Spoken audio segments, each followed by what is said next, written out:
Today we are zeroing in on a really interesting topic that touches, well, pretty much everyone who has skin. There's this sort of quiet revolution happening in skincare. You've given us material that highlights a significant shift, kind of moving away from what we might call damage control. Hmm. The old way was often waiting for problems like wrinkles or dark spots or that persistent dryness to really show up and then trying to fix them after they've already kind of set in. Yeah, that historical approach was definitely reactive, Mm. very much focused on treating the symptoms. Yeah. Once they were visible, the goal was often reversal, or maybe just a masking, fill a line here, try to lighten a spot there, slather on heavy creams for dry patches. It really felt like you were constantly playing catch up. Right. But your sources reveal something quite different, gaining, well, serious traction. And the core of our deep dive today is this concept of preventative skincare. It's even being called prejuvenation. That's the term. And our mission, using your sources, is really to pull out the key insights driving this shift. Because it's changing, well, almost everything. How we approach our daily routines, how brands talk to us, and maybe even something deeper about how we relate to our own skin. Okay, so let's jump straight in then. The source material makes it pretty clear that prejuvenation isn't just a new buzzword, slapped on old products. It sounds like a fundamentally new way of thinking about skin health. It really is. It's not about aggressively trying to, say, reverse the clock. That's not the point here. It's more about delaying signs of aging, supporting skin health gently, basically playing the long game. Investing in your skin's future resilience, maybe. Exactly. That's a great way to put it. Investing. And the sources point out this isn't something that just gradually emerged over decades. This big shift has actually picked up speed quite dramatically, like just over the last few years, specifically mentioning a big uptake post-2020. Yeah, the timing is interesting. And what's fascinating is the core difference in philosophy. It's a shift from correction to proactive care. Proactive care. Yeah. Okay. So what does that mean in practice? It means starting earlier, making smarter, maybe more informed choices about what you use, and really prioritizing consistency over, say, intensity. Less about a miracle cure, more about a sustainable daily practice. Okay, and here's where it gets really interesting, according to the sources. They specifically call out Gen Z. Yeah, apparently, they understood this concept incredibly quickly.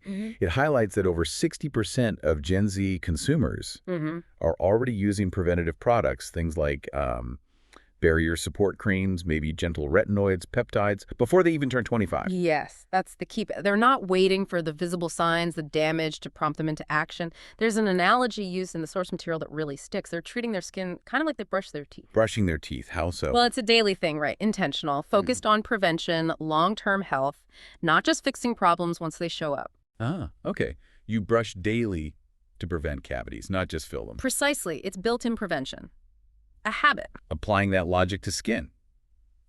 Yeah, that fundamentally changes the routine, doesn't it? It absolutely does. And this mindset shift is translating into very specific, tangible changes. Your sources detail 4 key ways this approach is showing up right now. Okay, let's dive into those key changes. The first one sounds foundational. The rise of the barrier-first mindset. Why is focusing on the skin barrier suddenly so crucial in this preventative approach? Well, if you think about prevention, a healthy skin barrier is your absolute first line of defense. It's fundamental. When that barrier is compromised, maybe in ways you can't even see immediately, your skin just becomes more vulnerable. Vulnerable how? It leads to sensitivity, makes you more prone to inflammation, breakouts, and yeah, it can actually speed up the visible signs of aging because the skin just isn't functioning optimally. It can't protect itself properly from, environmental stress. Okay, so instead of just throwing strong ingredients at problems, you start by making sure the skin's own defense system is strong and working. Exactly. It's like fortifying the castle walls before the battle starts.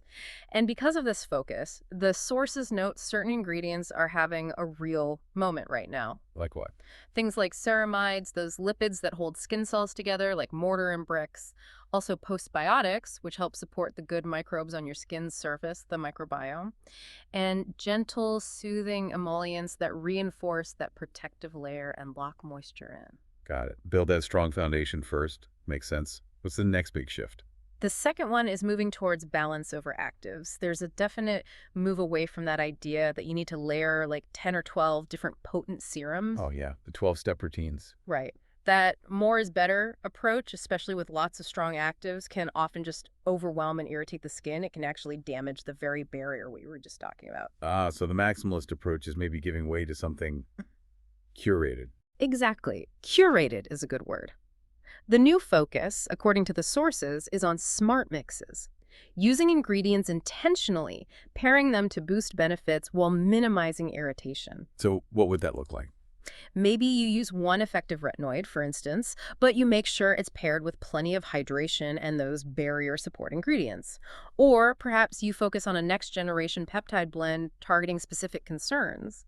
Or even, increasingly, these intriguing stem cell derivatives like exosomes. Exosomes. Okay, that sounds pretty cutting edge. What are those, basically? Well, think of them as tiny messenger bubbles. Cells, often stem cells, release them. And when they're applied to the skin, these messengers can kind of talk to your skin cells. They might signal them to act healthier, more youthful, or support repair. It's like gentle guidance at a cellular level. Instead of just forcing a change with harsh chemicals. Exactly. So these smart mixes combine powerful, targeted stuff, but do it in formulations that respect the skin's natural function, respect the barrier. Okay, working with the skin. Got it. Third change. SPF. It's truly become a lifestyle. It's not just for summer or the beach bag anymore. The sources really hammer this home. Daily SPF is non-negotiable for preventative care. Every single day. Every single day, regardless of weather, even if you're mostly indoors, because UV rays, even some visible light, can still contribute to damage over time. And I guess products have had to catch up to make that daily habit easier. It used to be such a chore. Oh, absolutely. Old sunscreens could be awful. Thick, greasy, that white cast, especially on deeper skin tones. Now the market's way better. You've got tinted sunscreens that blend right in, maybe even replace foundation, convenient mineral sticks for easy reapplication, even over makeup, and hydrating, lightweight mists. There are just far fewer excuses formulation-wise not to use it daily. Making prevention genuinely convenient. Okay. And the final key change your sources highlight. The fourth one is how tech meets gentle care. We're seeing a real shift in professional treatments and even at-home devices towards methods that support the skin's long-term health and longevity, rather than relying on maybe aggressive, potentially damaging procedures just for quick, dramatic results. So moving away from things like really harsh lasers or those super deep chemical peels. Exactly that kind of thing. Okay.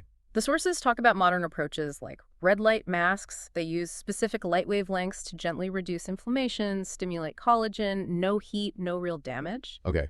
They also mention cool chemical peels. These exfoliate much more superficially, way less irritation than traditional deep peels. And we're seeing more of that microdosing actives approach in treatments too, using lower, more tolerable amounts of ingredients consistently over time instead of one big shock treatment. So the tech is more about encouraging the skin's own maintenance and healing, rather than forcing a dramatic, maybe even traumatic reset. Precisely. Less about controlled injury triggering repair, more about consistent support and gentle stimulation. And these four changes, the barrier focus, balanced actives, daily SPF, gentle tech, they all tie back to that core philosophy. Which, like you said, is treating skin less like something broken that needs fixing. Yeah.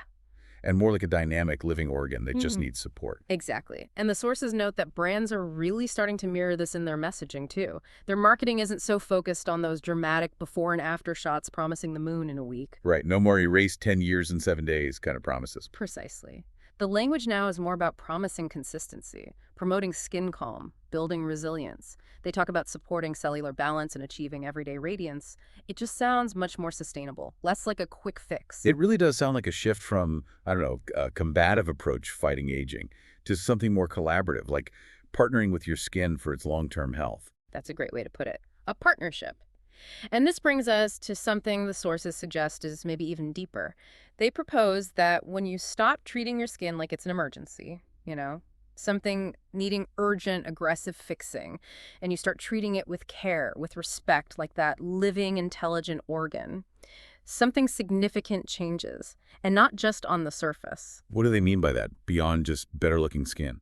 It's not just the visible texture or tone, apparently. The sources suggest it's a shift in how you relate to your own reflection. You start seeing your skin less as a list of flaws to be attacked, and more as something capable, resilient, deserving of that consistent care. You're nurturing it, not battling it. And according to the material you provided, this shift in perspective, this change in self-perception, that's, and I quote loosely here, kind of the whole point. Wow. The idea that changing your skincare approach can actually influence how you feel about yourself. That's quite powerful. It implies a deeper link, doesn't it, between how we care for ourselves physically and how we feel internally. So pulling it all together then, we've taken a deep dive into this fascinating shift towards preventative skincare or prejuvenation. It's a clear move away from just reacting to problems after they show up and towards consistently supporting your skin's health, its resilience for the long haul, prioritizing gentle, smart, consistent care. Mm-hmm. And based on your source material, this leads to an interesting final thought for you, the listener, to consider. If treating your skin as this living, intelligent organ supporting it, preventing issues rather than just fixing them, can fundamentally change how you see yourself, well, what does that suggest about applying that same kind of preventative, supportive approach to other areas of your overall well-being? And how might concepts like, say, human connection or belonging, which were kind of hinted at in the sources as part of this bigger picture, how might they fit into this future view of comprehensive self-support and health? Definitely gives you something to mull over. Thank you for sharing the sources that made this deep